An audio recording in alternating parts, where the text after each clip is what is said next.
everybody, welcome back to OMB Reviews. I am the critic who is a cynic, hoping you well, and today I'll be doing a review of the brand new film from Miyazaki, from Studio Ghibli, The Boy and the Heron. This is a film I've been looking forward to ever since I found out that it was being made. Everyone had thought that Miyazaki had retired from filmmaking until this film had been announced, and I know a lot of us who are fans of Miyazaki and fans of Studio Ghibli films have absolutely been looking forward to this movie because he is just a king when it comes to animation and a king when it comes to the storytelling of so many of his movies. Obviously, he is not perfect in any single, rather with all the films that he's ever done, but what I can say is luckily this film is, I think, definitely a step towards more classic Miyazaki, and it just feels like he has not really missed a step, though it is definitely not a perfect film by any means. Before going any further, please make sure you smash that like button, light up that fire button, also smash the rumble button as well, and also make sure that you're subscribed to the channel with that bell notification. That way you know every video live stream goes live on the channel. Can't speak over myself today. I just got back from the theater, saw this film in IMAX. I will say straight off the bat that unfortunately I was not able to see the version of this movie that is subtitled. As you all know, I am all on team sub, but I actually got to go on a date night with the wife, with the lady Freya, and for those that don't know, she prefers the dubbed versions whenever she can, just simply because it's sometimes hard for her to keep up with the story when it comes to subtitled versions of movies. So she likes, she prefers that one versus anything else. But with that being said, I obviously was, happy wife is happy life, and I don't mind dubbed versions of animes nearly as much as I do any type of dubbed version of a, live action film. That one I think is just unforgivable when it comes to animes. I do think that there are definitely, especially when it comes to Miyazaki films, Studio Ghibli films, there's a lot more attention, I think, given to the voice actors that are chosen for the different roles. So I do think that they tend to be a little bit better than some of the other ones. That being said, I do plan to see this movie again because I really want to see the film in the original language and also with those subtitles, because this is something that I've learned after seeing several movies, both from Studio Ghibli but other Japanese animes as well, that there are sometimes so many important contextual things lost in the translations, especially in those dubbed versions. It's kind of amazing that they don't just give the subtitled script to what they have in the dub versions. Like, it's just weird to me that those are oftentimes different from one another, but I'm kind of going off on a tangent there. Let's go back to The Boy and the Heron. So again, great to see Miyazaki back, and just an overview of the film itself. We have this, of course, review as far as the plot synopsis here over on Critic List. By the way, sign up on Critic List. It's an amazing site and a lot of fun. While the Second World War rages, the teenage Mahito, haunted by his mother's tragic death, is relocated from Tokyo to the serene rural home of his new stepmother, Natsuko, a woman who bears a striking resemblance to the boy's mother. As he tries to adjust, this strange new world grows even stranger, following the appearance of a persistent gray heron, who perplexes and bedevils Mahito, dubbing him the long-awaited one. And I think that really is just a good synopsis because it really doesn't give a whole lot away that you don't really, not need to know before going into the movie itself. One of the things that I love about this movie is the animation style. Again, one of the things that I think that, Studio Ghibli is known for, Miyazaki is known for, is for having some of the most beautiful animation that you've ever seen. It's just this throwback animation, this old 2D style animation, hand-drawn style animation, and it's something that I just honestly wish we could have a return to, because even though there are definitely, I think, a lot of films that I enjoy using that 3D animation style, I do think that what has happened is because the industry, because Hollywood especially, has become so reliant on those visual effects, it has led to a lot more lazy storytelling, right? Because now they have these computer-generated images that make things so much easier. It's easier for them just to pump out a lot of nonsense, whereas back in the day when you had the hand-drawn animations, when you had the ones that took a lot more time to actually complete, you actually had to storyboard. You actually had to break things down. You actually had to spend a lot more time cultivating your story. And obviously that did not result in every single one of those movies being great, but I do think that the opportunity for them to make mistakes, the opportunity for them to have really bad movies was not nearly as common because of just how much effort and how much work had to go into it. And so I do love how that is able to do that, because also it just looks beautiful. It looks fantastic. Again, I think that if you are a fan of Miyazaki, if you're a fan of Studio Ghibli, or if you're a fan of anime in general, for having those beautiful visual effects, right? Just having those beautiful animations, beautiful backdrops, all those things. This film has that in droves. It's not the prettiest Miyazaki film that I've ever seen, but it definitely is, I think, on par with some of his most solid releases, and it just does look fantastic. a lot. This is a PG-13 movie, and it's because there are a couple of moments where there are some pretty intense things going on at the very beginning of the film, as you had mentioned in just the plot synopsis, right? He loses his mother, and it has to do with fire, and so this opening sequence, I think, can maybe be scary to some kids, and so if you're wondering if kids can watch this, I think that most kids would probably be fine, would probably not recognize or really notice any of those types of things, but that one to me kind of struck as, oh, this one might be too much, right? With having some of the fire elements that are just surrounding the main character throughout it. It's nothing really graphic, but it is still there. There are a few moments, though, where there is animated blood in the movie itself, and so those are, I think, moments that definitely parents should probably think, okay, do I want my kid to see that? Let alone if they be bothered by it, should I let my kid see that in general?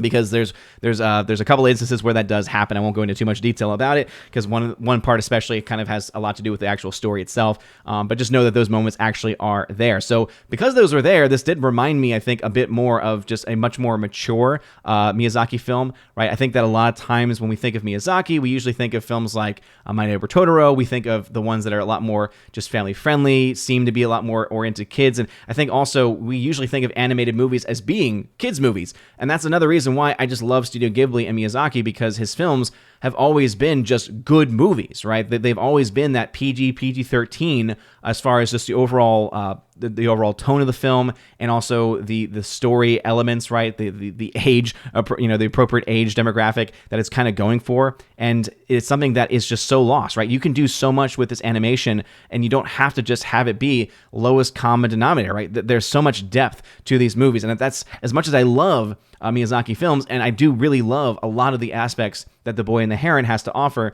I will say that there is depth into a movie, and then there is so much depth that you end up kind of losing your way. And I think that film, I think that The Boy and the Heron definitely has moments like that. The movie ends very abruptly. It just kind of okay, this is the end. Okay, there's still some things that have not been explained, and it's very hard to think about how I could figure it out without, needing someone who maybe understands or has, read interviews or something like that, where they're able to, kind of piece together things that were kind of implied, but you need kind of the secret decoder ring to be able to understand. And I do appreciate films that make you think, and this movie is absolutely one of them, but I think that the ones that I like the most are the ones that I have to think about, but I also can figure out, right, as the longer I watch it, the more I'm able to think about these things. And my wife and I were both talking after, saying we love the animation. The score in the film is also fantastic. There's a lot of great story elements in there. There's a lot of fun moments in there too. It has that typical, wit and charm that a lot of Miyazaki films have, where you're kind of laughing because of how it's being presented and the way that the lines are being delivered and read. But then also, too, we said, yeah, there's just so much in there, too, that I just don't quite understand why it actually happened, right? He definitely has those fantastical elements that he has in a lot of other movies, just with not as much deliver or follow through. So, again, it's one of those things where it's both a complaint and also something I appreciate, because I like being able to think about it. I like the fact that I need to do a deeper dive to find out more about this movie. But then at the same time, it's also something where, hey, that might be something that pushes people away, right? Even people that might have been fans of other Miyazaki films or other other anime movies, is that, yes, we want to be able to think, but also at the same time, we don't want to have to think so much that we're just kind of lost. And I think that there will definitely be a lot of audience members that will be lost with some of the kind of deeper, more spiritual elements that this movie deals with. But luckily, that's just really the only complaint I have, right? I think that there is just so much good here. Great animation. The voices, I will say, the English voice actors, I did think that a couple of them just did not need to be in there. If you want to have any idea who does the voice acting for any of these movies, then you could probably just, go ahead and skip to the end of the video, or just, kind of cover your ears for the next, 10 seconds. But I'll go ahead and just mention a couple of them. So 3, 2, 1. Christian Bale is the father in the movie, and you could just tell that it is him, and it just did not come across as just natural, right? These other characters had certain just generic accents, and then he comes in with his full accent, but he's also doing a voice with it too. So it just kind of felt weird to do. And then at one point, you also have Dave Bautista come in with a voice.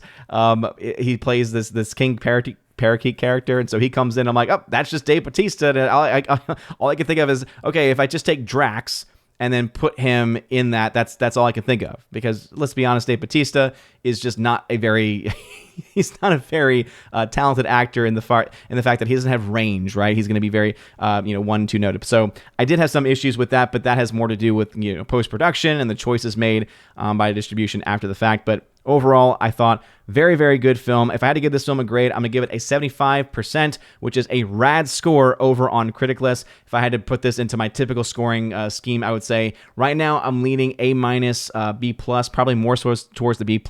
And again, the reason why I'm not quite in the A territory with this movie is because I do think that the story is just, it's a little too much. I think that there was too much going on, and there was not enough, again, not just that there was not enough clear explanation, but there were a lot of things in there that to me just don't have explanation, and there are things that kind of need to have it, right? There are things that kind of are set up in the movie, and then it's like, okay, you've set this up, and when you set something up, you typically are going to have some follow-through with it in some way, all right? It's not like there's an open-endedness to this as you have in some movies. It's not an open-ended end like you would have for a film like Inception, right? Even though I think there's a clear ending to that movie. But I do think that it is something that might tick off some people, might have some people a little bit confused. But that being said, I want to see this movie again, and I'm very excited to dive further into it. But those are my thoughts on the movie. Have you seen The Boy and the Heron? I would say that this is definitely middle of the pack when it comes to Miyazaki films for me. But also at the same time, it's not a bad movie, and it's quite enjoyable. It's a film I enjoyed watching in theaters. I want to see it again in theaters. And so if that's the kind of thing that you want to know, hey, then I think that this might be the film for you. But hey, solid, rad movie. Let me know your thoughts about this or anything else I mentioned in the comment section down below. If you like this video, smash that like button, light up that fire button, I see the rumble button as well. You guys are all amazing and beautiful people. Have a wonderful rest of your night. And as always, God bless.